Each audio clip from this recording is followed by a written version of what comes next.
Like, Oh, look at me. okay. Your time is limited. Don't waste it living someone else's life. Don't be trapped by dogma, which is living with the results of other people's thinking. Don't allow the noise of others' opinions to drown out your own inner voice.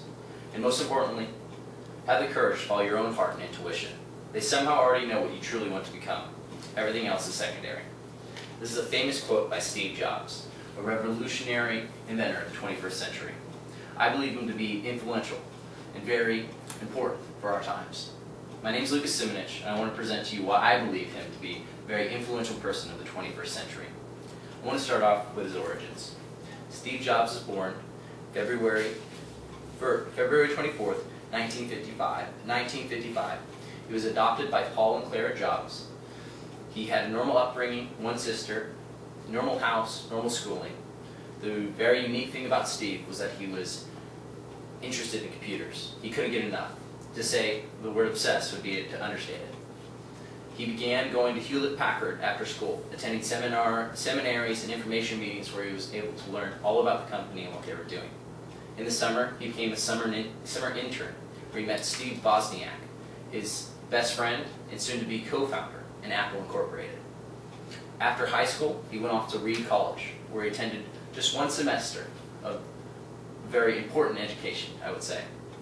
He ended that semester and continued on at Reed College for another 18 months, where he spent the night on friends' floors, sold in Coke bottles for 5 cents, and also had one hot meal a week at a local Buddhist temple, just so he could have something hot. He was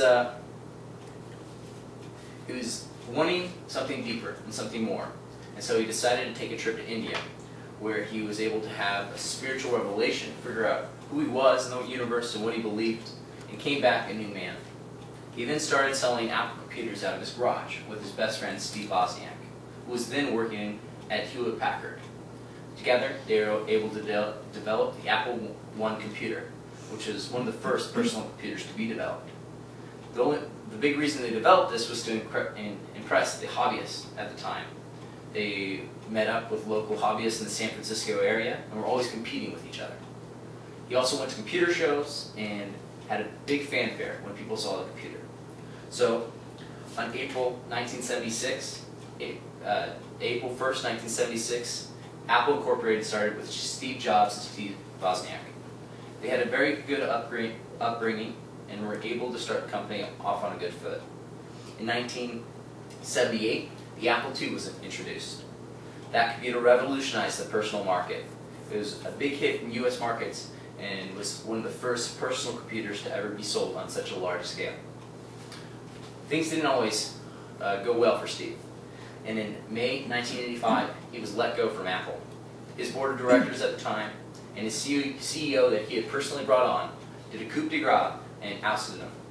He was very emotionally tarnished at the time, didn't know what to do with his life, but he was still enthralled with computers. This he knew to a certainty. So he decided to start up a new company. This company was called Next. It was just like Apple in developing computers, but it was different in how it did its operating systems. The feature that it had above all was new graphic email, which may seem stupid now, but this email allowed you to send pictures and photos and music along with it, which revolutionized the market. He also bought Pixar at the time.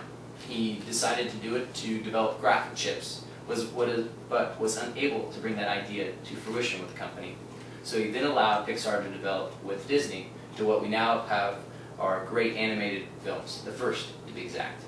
Toy Story, Monster Incorporated, all the biggies. Now, he was bought out by Apple and was brought in as the interim CEO. And from that point on, Apple has revolutionized the mobile market. Has brought the iMac, the iPhone, the iPad, and all the other devices that we use daily and wonder men enjoy. Steve has really shown leadership and influence in increasing Apple's profitability and making them more of an outstanding company than one in the background. I believe Steve to be such an influential man because his leadership shows that if you truly desire to pursue your heart's work and not even stop when you get kicked on the ground, that you can become something great and develop technology and products that revolutionize the person who uses them. Thanks for listening to my speech, and I hope that you also now find Steve to be an influential person in your lives. Very good.